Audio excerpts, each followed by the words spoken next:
Muriel, bonsoir. Une démarche extrêmement importante pour vous ce soir. Oui. Il y a quelques semaines, votre mari a quitté la maison en vous laissant comme seule explication une lettre. Qu'est-ce qu'il y avait dans cette lettre? Il m'a laissé une lettre en me disant qu'il m'aimait, que ses sentiments n'avaient pas changé depuis le jour où on s'était rencontrés, mais que la vie était impossible parce qu'on se disputait tout le temps et qu'il n'en pouvait plus, il était à bout et il avait vraiment besoin d'une séparation, faire le point, et que si vraiment nos chemins devaient à nouveau se rencontrer, on se rencontrerait encore. Voilà. Donc une démarche importante pour vous, Muriel, ce soir. Avant d'aller plus loin, on va essayer de retracer votre histoire en images. Un peu compliqué l'histoire. Hein. Oui, un peu compliqué, un peu tendu surtout. On a compris au travers de la conversation que vous avez eue avec notre journaliste et dont on a écouté un petit extrait tout à l'heure, que effectivement votre histoire d'amour s'était détériorée assez vite, qu'il y avait eu en tout cas un faux pas de Thierry très vite après votre mariage. L'histoire de Muriel et Thierry, c'est tout de suite. Regardez. C'est par écran d'ordinateur interposé que Muriel et Thierry échangent leurs premiers mots. Ils se confient l'un à l'autre et très vite leur discussion dévoile leurs sentiments. Une rencontre est fixée, Thierry et Muriel ne vont plus se quitter. Un même appartement, une belle histoire d'amour voit le jour. Le 22 mai 2004, quelques mois après leur rencontre, ils se marient pour concrétiser leur amour. Amour rime avec toujours, rien ne semble vouloir assombrir les couleurs de la belle histoire. Mais l'engagement n'aurait-il pas été trop rapide? Un mois après leur union en blanc, Thierry s'abandonne dans les bras d'une autre. Muriel apprendra cette dure vérité à travers un texte envoyé sur le téléphone de son mari. Muriel finit par pardonner pour sauver son couple. Antoine pointe le bout de son nez, Muriel et Thierry sont aux anges, ils n'ont Dieu que pour leur fils. Les tensions s'apaisent, le passé s'efface, mais tout ça n'est qu'apparence. Au fond de son cœur, Muriel ressent de l'amertume. Son couple bat de l'aile, elle n'a plus confiance en celui qui partage sa vie et qui l'a trahi. Muriel est jalouse et excessive, tout est prétexte à la dispute. Et même si l'amour est toujours là, elle ne peut plus s'empêcher de fouiller dans les affaires de Thierry. Thierry supporte, mais un soir de janvier, Thierry n'est plus là. Il a quitté sa vie avec une lettre pour seule explication. Aujourd'hui, Muriel regrette de ne pas avoir su totalement pardonner la tromperie de son mari et veut encore tenter de redonner à son couple le souffle des premiers jours. Ce soir, Muriel veut demander à Thierry de laisser une chance à leur amour. Thierry sera-t-il prêt à reprendre le chemin commun? Merci de nous avoir prêté toutes ces photos et pour faire ce film vous concernant. C'est un morceau de votre vie important que vous nous avez confié ce soir. Une question, juste pour revenir sur ce texto. Comment vous avez réagi quand vous avez vu ça? Vous avez eu un doute ou vous avez eu tout de suite compris qu'il y avait quelque chose? J'ai tout de suite compris parce que lui m'a dit, oui, écoute, la personne s'est trompée. Certainement de numéro en envoyant son texto. C'était quoi le texto? C'était où? Le texto, c'était « Bonjour mon chéri, comment vas-tu? Qu'est-ce que tu fais ?» À cette époque-là, donc j'étais hospitalisée, j'étais déjà enceinte de notre fils. Et c'était l'horreur. L'horreur, je lui ai demandé tout de suite de prendre ses affaires, de partir. Et je lui ai dit qu'à mon retour de la... Il a nié au début? Oui, bien sûr, pendant des heures. Ah, mais que c'était certainement une erreur et qu'il n'avait rien à se reprocher. Ensuite, il a mis du temps, j'ai dû mettre de la pression. Vous avez capté le numéro surtout? J'ai capté le numéro, en fait, je lui ai demandé d'appeler devant moi cette personne et de demander des explications. Et alors, ça s'est passé comment, cette conversation téléphonique? Eh bien, je voyais bien que c'était un petit peu... embarrassé. Il était très embarrassé parce qu'il ne savait pas parler, parce qu'il était un petit peu mis devant le fait accompli.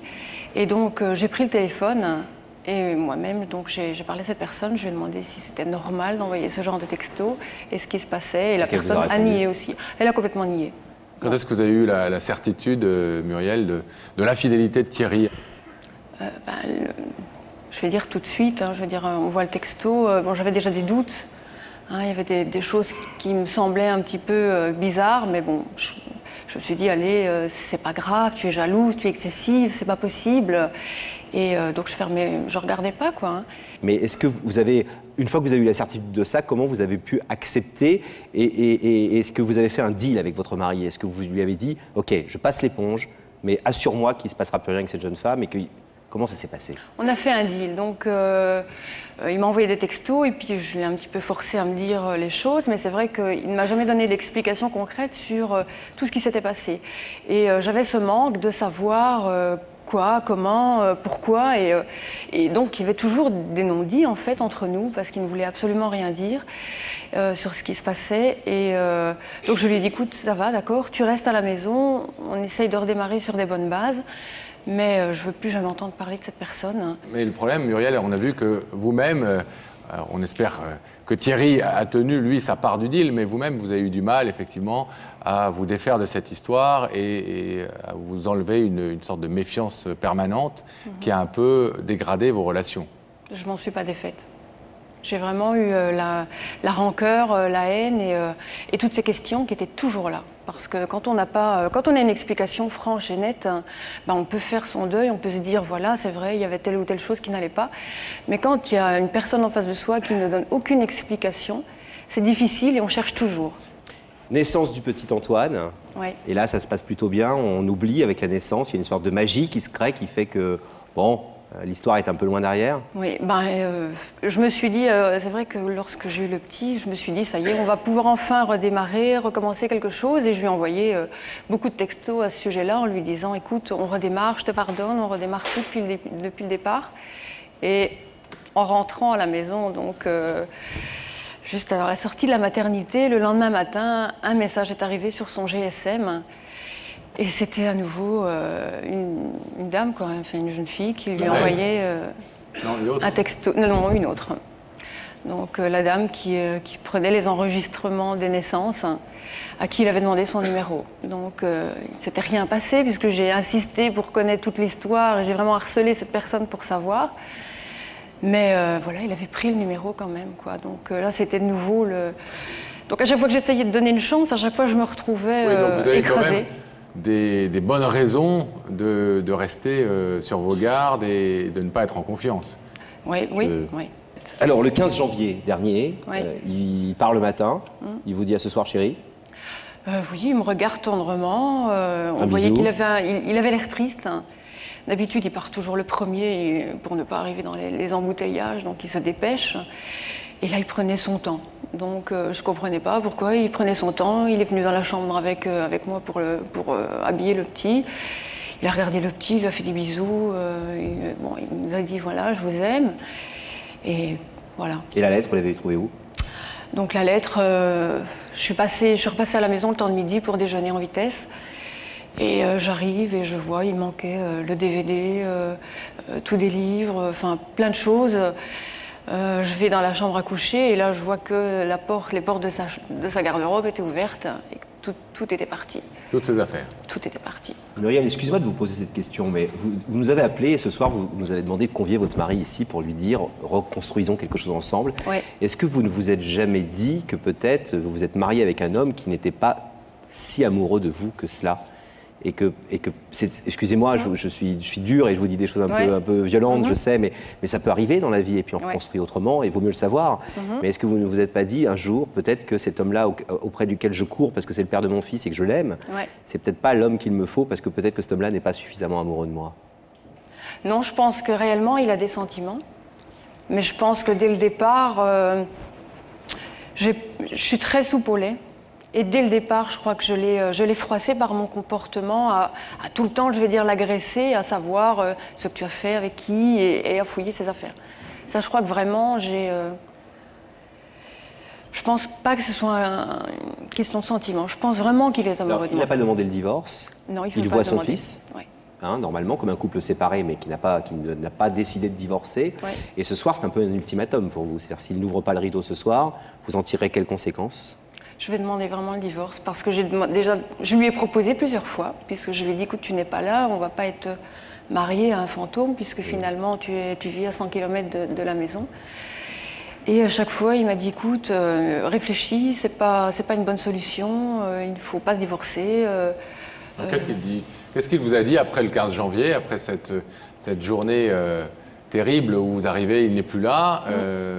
Comment il a expliqué ce départ précipité et puis qu'est-ce qu'il dit sur ce qu'il est en train de vivre en ce moment? Est-ce que c'est une parenthèse? Est-ce qu'il réfléchit? Est-ce qu'il est avec quelqu'un? Non. Ah, c'est un nom qui veut dire je ne sais pas ça. On ne vit pas très proche, donc je ne pense pas. Bon, lui me le jure que non, donc, mais bon, on ne peut pas toujours savoir. Mais pour lui, c'est une parenthèse.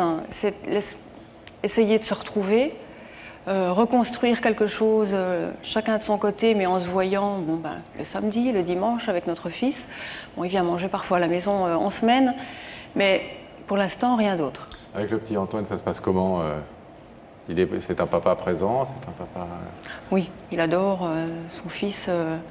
Vraiment, c'est un bon papa. Il est là le plus souvent possible, je vais dire, dans la mesure où, quand il est là, on se dispute, ou ça se passe pas très bien. Il y a un froid parce que je veux qu'il revienne, lui, il répond pas à mes attentes. Donc forcément, ça remet un froid et c'est encore difficile. Il ne faut pas trop non plus vous culpabiliser, hein, Muriel. Hein, ah non, non. Parce que là, vous vous en mettez plein la figure et vous dites oui, je ne suis pas comme ci, je ne suis pas comme ça, etc. Enfin, ouais. Vous êtes surtout beaucoup en réaction par rapport à ça. Donc personne ici va vous juger. Non, on peut comprendre votre jalousie, on peut comprendre vos réactions violentes, on peut comprendre tout ça aussi, quoi. Ce soir, ça passe ou ça casse, concrètement? Ça passe ou ça casse. On vous a préparé avec notre équipe à ce que le rideau reste fermé peut-être. Hein, il faut rappeler que le rideau, il est fermé dans la vie et que cette émission, elle sert à l'ouvrir éventuellement. Oui. C'est ce qu'on souhaite ce soir pour vous, évidemment, Muriel. On va aller voir si Thierry a bien répondu à votre invitation, s'il est aux côtés de Daphné en ce moment même. Oui, merci. À tout de suite, Muriel. Merci. Le rideau se referme. Daphné. Oui, Thierry est à mes côtés. Bonsoir Thierry. Bonsoir Daphné. Vous venez de Bruxelles, en Belgique, c'est ça? Tout à fait. Merci déjà d'avoir fait le voyage. Normal. Qu'est-ce que vous attendez aujourd'hui de l'émission, justement? Une bonne surprise, comme tout le monde. Une bonne surprise? Bah oui, on va voir. D'accord. On va voir ce qui va se passer. Une petite idée, Thierry, la personne qui vous invite ce soir? Non, pas vraiment, pas vraiment. Donc vous êtes ouvert à entendre oui, bien sûr, on vient ici avec l'ouverture, avec un esprit d'ouverture. Très bien. Eh bien, je vais vous demander de vous lever, Thierry, s'il vous plaît. Merci. De suivre Sam, et la vérité est au bout du couloir. Merci. Merci.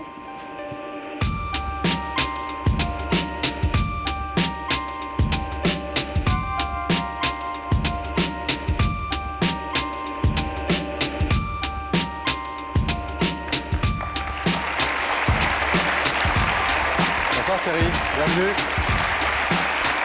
Bonsoir Thierry, asseyez-vous. Asseyez-vous. Vous connaissez l'émission, Thierry? Oui, tout à fait. Vous la regardez de temps en temps? Oui. Alors, vous disiez à Daphné que vous n'aviez pas forcément d'idée très précise sur l'identité de la personne qui pouvait vous faire venir ce soir, qui avait quelque chose à vous dire. Vous avez certainement quand même quelques soupçons, des quelques soupçons, doutes. Mais bon, c'est trop flou que pour pouvoir dire... Qu'est-ce que vous faites en Belgique? Moi, je suis responsable financier. Encore marié? Je suis séparé. Enfant? J'ai un petit garçon, 14 mois. Il s'appelle comment? Il s'appelle Antoine. D'accord, Antoine, il est couché à cette heure-ci, on espère. Oui, ça vaut mieux. Pour lui, on l'embrasse quand même. Et si vous le voulez, Thierry, au travers, vous savez, de ces questions qui sont posées par des personnes auxquelles on raconte l'histoire dans la rue et qui ont envie d'en savoir un petit peu plus, si vous voulez, je vais vous proposer un indice. Regardez dans ces écrans, s'il vous plaît. Okay. Thierry, quand tu prends une décision, t'y tiens-tu? Oui. Généralement, oui. Il faut mesurer les décisions avant de les prendre, et puis quand on les a prises, on essaie de les assumer. D'accord. Plutôt décider, et plutôt quand vous avez décidé quelque chose, vous vous y tenez? J'essaye. Bon. Est-ce que vous êtes prêt à découvrir le visage de la personne qui veut vous parler ce soir? Est-ce que vous voulez oui. Un petit moment de réflexion? Non, On y va? Pas de problème. Regardez ces écrans à nouveau, Thierry, et vous allez y découvrir l'identité de la personne qui nous a demandé de vous inviter.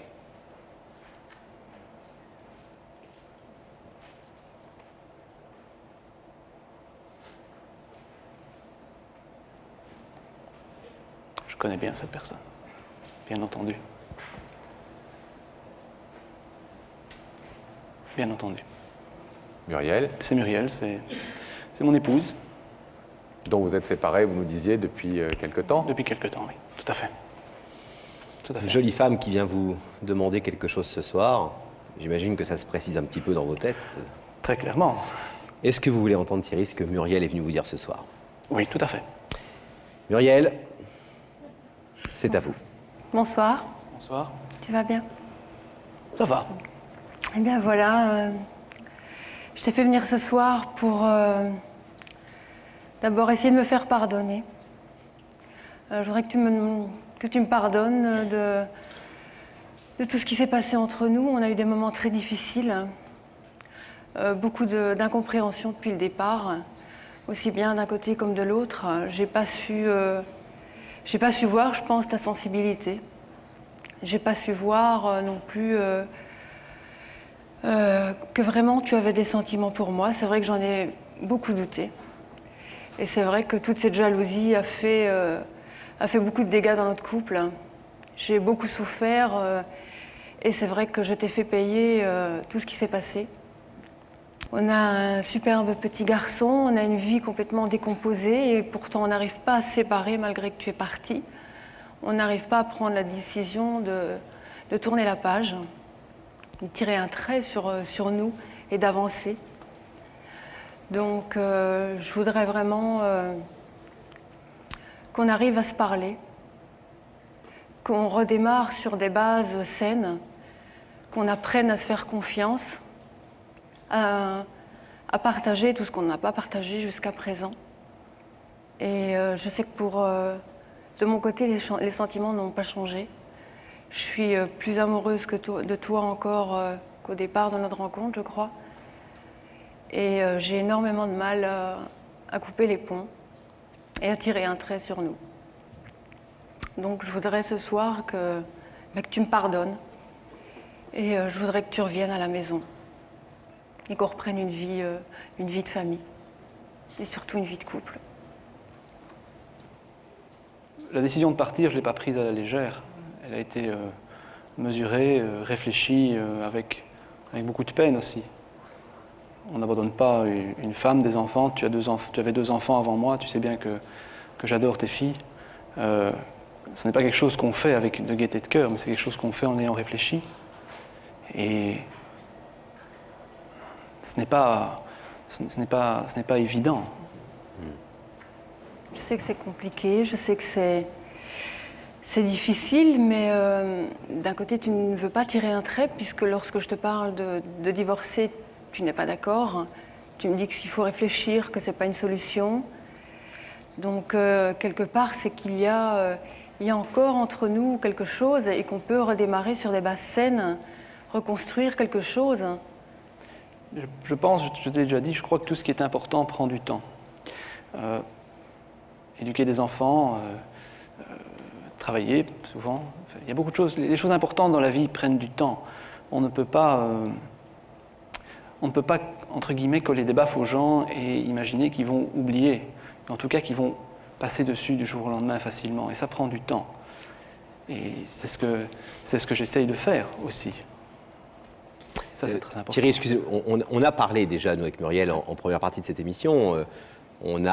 Elle s'est beaucoup chargée, Muriel. Elle dit beaucoup, je suis responsable, j'ai été trop jalouse, j'ai été impulsive, violente, j'ai été intrusive dans sa vie, je fouillais dans ses affaires, etc.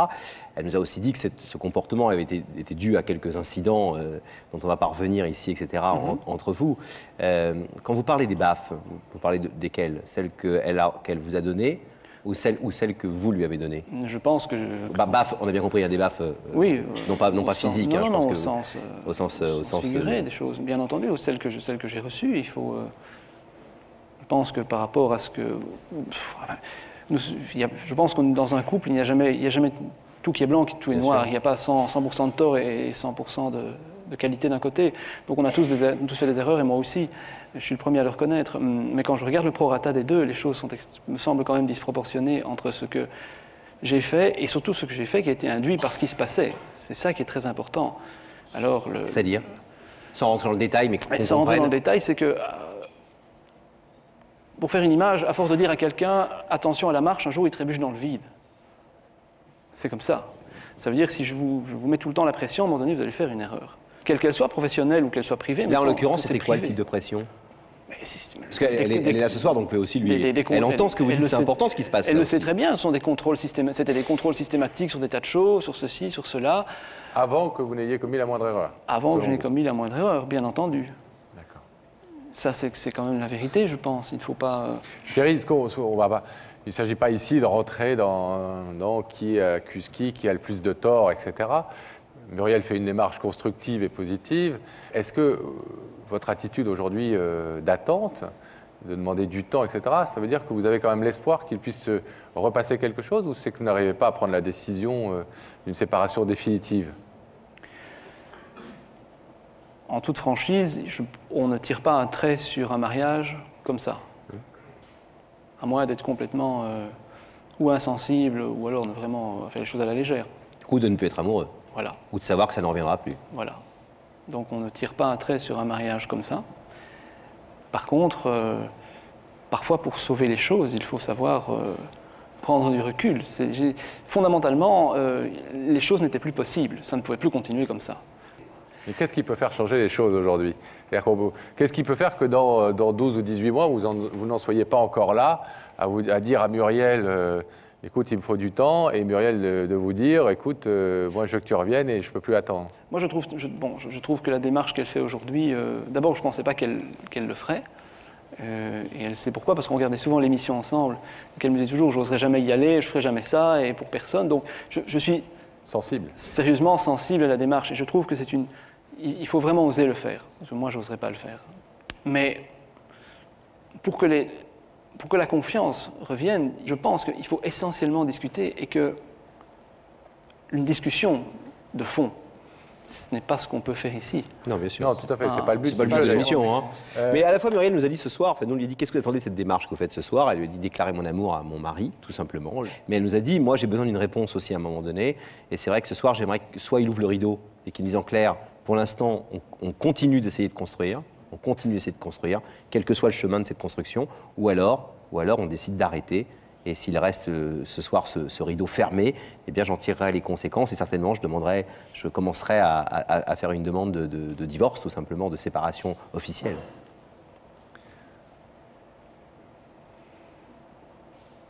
Je comprends la démarche, oui. Oui, elle vous met clairement, Muriel, ce soir au pied du mur ou du rideau, en l'occurrence. Est-ce que ces discussions de fond que vous réclamez, et on peut le comprendre évidemment, est-ce que vous les avez? Non. Et qu'est-ce qui fait que vous ne les avez pas, ou qu'est-ce qui pourrait faire que vous les ayez dans les prochaines semaines pour essayer de faire avancer un peu les choses entre vous, en positif ou en négatif? Très sérieusement parlant, et avec le fond du cœur, que le fait d'être venu ici, c'est une preuve d'amour. Ce qu'avant de venir ici, je ne pensais pas, en toute sincérité. Donc je considère ça comme une preuve d'amour. Et je pense que ça ouvre la porte à la discussion. Je vais vous demander, moi, de vous lever pour nous donner cette réponse que Muriel demande. La formulation est claire. À la fois, elle vous demande pardon pour ses comportements par trop jaloux, excessifs, etc. Et en même temps, elle vous demande aussi, elle vous met un peu un ultimatum en vous demandant de reprendre la vie commune, d'essayer de recréer cette vie de couple, de repartir sur des bases saines et nouvelles. Qu'est-ce que vous voulez répondre à ce que vous demande Muriel, Thierry? Alors, pour pardonner, je veux bien. Mais pour ce qui concerne la vie commune, je l'ai dit, je le maintiens, je pense que ce qui est important prend du temps. Parce que c'est un engagement. Et si je m'engage réellement et je vais jusqu'au bout de ce que je m'engage, ou je ne le fais pas. Alors, ce que je propose, qui me semble le plus correct pour tout le monde, c'est je vais laisser le rideau fermé, mais par contre, j'ouvre le débat, vraiment, honnêtement, en toute sincérité, sans tabou, sans faux semblant, sans se cacher. Et si le débat est constructif, alors les choses peuvent et vont s'arranger, si le débat est constructif. Mais dire je m'engage maintenant sans avoir discuté... C'est trop tôt pour vous. Soit je dis la vérité et tant mieux et tout le monde est content. Et je vous fais un happy end ici et c'est merveilleux. Non, mais c'est pas le... Vous savez que personne ne vous a demandé quoi que ce soit et vous pouvez en être témoin ce soir, c'est important de le dire, hein, parce qu'il y a souvent dans notre émission peut-être doutes parfois sur le fait que les gens viennent, etc. Vous êtes donc, je vous laisse parler, mais personne ne vous a demandé ni d'ouvrir le rideau ni de le laisser fermer. D'ailleurs, c'est votre décision. C'est ma décision. Je voudrais juste vous poser une question, Thierry. Si vous n'étiez plus amoureux de votre femme, là, ce soir, mais vraiment plus, on sent les choses. Est-ce que vous le diriez? Est-ce que vous laisseriez le rideau fermé en disant « Écoute, demande le divorce si tu veux, mais effectivement, je crois qu'il n'y a plus rien entre nous ». Bien sûr, je le dirais, oui. Vous ouvrez le débat, vous êtes prêt, et Muriel peut vous croire sur ce point, oui, à avoir ces discussions que vous réclamez l'un et l'autre d'ailleurs, avoir ce vrai débat. Elle peut les avoir dès demain. D'accord. Dès demain, elle peut les avoir, mais pas ici, dans un forum adapté. Bien sûr, et ça n'est pas le but de l'émission, et les choses se passent bien entendu. Thierry, merci d'avoir écouté ce que Muriel avait à vous dire. On vous laisse repartir. À bientôt Thierry. Merci. Vers la Belgique. À bientôt. Nous allons, pour notre part, demander à Gabriel Coteau et à ses équipes d'ouvrir le rideau.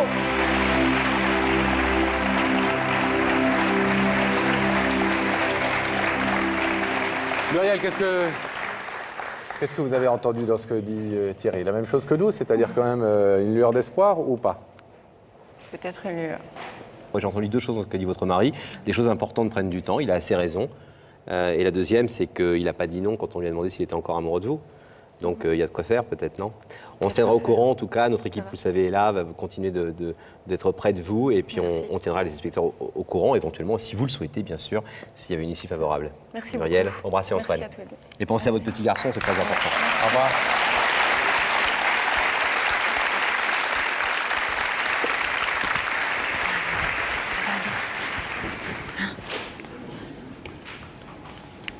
Le rideau, il est fermé peut-être sur le plateau, mais il est aussi à moitié ouvert. Vous allez recommencer un dialogue? On va essayer, en tout cas. Ouais. On va essayer. C'est parti pour l'avenir, bien discuter, remettre les choses à leur place. Tout à fait. Et avancer. Oui, faudra. Ouais. Merci beaucoup. Bon courage en tout cas pour cet avenir. Merci.